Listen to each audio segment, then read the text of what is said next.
Who needs a Mevo? We do, and you do too. Okay, let's get started.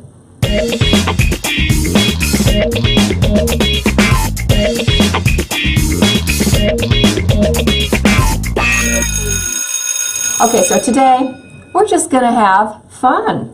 Sound like fun? Sounds like a lot of fun.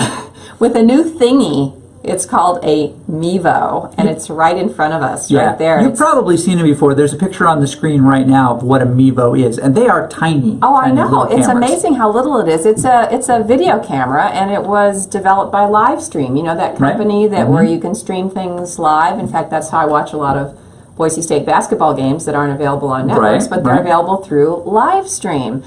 And so, you guessed it, you can do live streaming video through Livestream, also through Facebook Live, which I've seen some of your crazy Facebook Live videos about in the kitchen with your kids or something.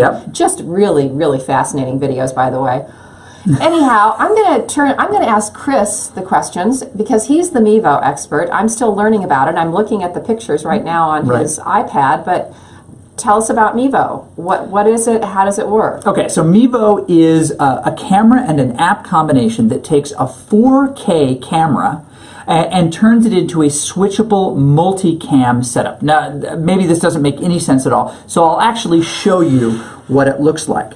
So I'm using the iPad right here with a multi-camera setup. Now, there's just one camera, but yet we can go to Barbara's astonished look, right? We can come back to a wide shot of both of us together, right? Or we can go to Chris's thoughtful ponderings. It doesn't last very long. No, it doesn't. It really doesn't. But the idea is that this is a single camera that performs the function of a multi-camera It's amazing. So you don't have to have a bunch of different cameras all over the place. So let's show you just a little bit about how it works. Now, it shoots ultimately in 4K, but it broadcasts in 720p. So it is the lighter end of high def. Now, in the 4K world that we live in, we might consider, say, 4K as true high def and 1080p as dumb high def, but 720 still counts as high definition compared to standard definition. Especially if you're doing live streaming, because you want them to be at like a smaller streaming size or something, because more people can get it. Exactly. So right now, we are looking at our app here with a single image. A moment ago, I just had the multiple panes that showed you the shots that were set up. But right now, you should see these little yellow blocks on the screen, and these are shots that I've set up in advance. So if I want to go to the medium 2 shot right here, or I can go down here, go to the wide shot of us, I just tap on the different parts of the screen. You'll notice the blue around each of our faces. It's actually tracking us. Now move back and forth so people can see the blue tracking our bodies, and so that you can actually say, Barbara, we're going to take Barbara for a moment. Go ahead and lean back and forth and show them what it does. Right? It kind of follows you. It's a very, very cool camera. So why would we want one of these for the classroom, Barbara? Riddle me that.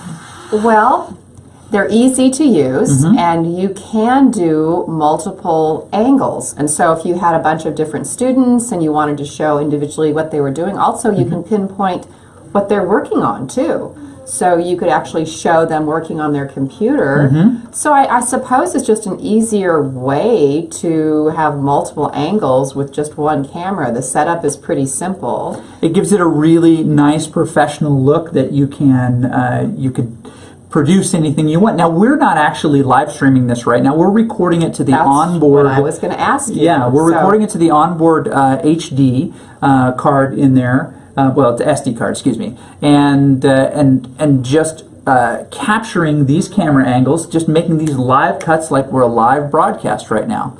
And it's an incredibly cool app. It's $400 for the camera. Wow, that's not bad. It really isn't bad. It's not cheap, but it's not bad. No, but that's what it can do. Exactly. That's ask the principal for money kind of money. That's not like we're going to buy a whole brand new system of worth lots of money. A $400 camera is something that is set it up achievable. In your classroom. You can live stream, but you can also record to the SD card. Correct. And then you can use the the multiple angles, that's when you can edit it when you're doing the final production. I mean, you can decide which you do shots. it live. It's live. So you have to have, so someone has to have and it's only through iOS, right? The Apple mobile operating system. So somebody has to be looking at it There through their might be an iPhone. Android version.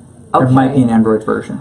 Someone has to be looking at it on their mobile device, though, and making those edits as the.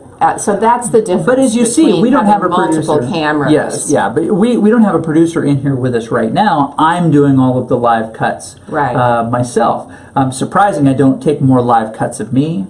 But I don't know how that happens. And also, Chris showed me there's also another feature where it autopilot sort of feature. Oh, right. Where it will automatically, like when Google Hangouts, when you talk and your face shows up on the screen, it'll automatically switch to the person talking. So maybe you'd want to use that feature sometime if you didn't want to have somebody editing the So I put it on autopilot here. Let's see what it does and how quickly it jumps around. Maybe it's a live musical performance. Maybe it's a speech. But I hadn't thought about a live musical performance. But it's taking the camera angles at a fairly rapid pace to choose what's most meaningful to show, and it just makes those decisions randomly. So, and the fact that it follows you is a very interesting feature. Yeah, it is. Because let's say you're a teacher in the classroom and you actually, or let's say you're a principal and you want to kind of see what a teacher's doing in the classroom.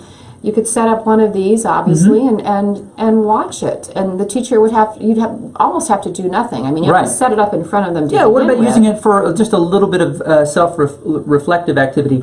A colleague comes in and says, we're just going to set up the camera for a little while and show you some things. And they may notice things going on that the teacher doesn't. They can zoom in on those students, kind of show those things.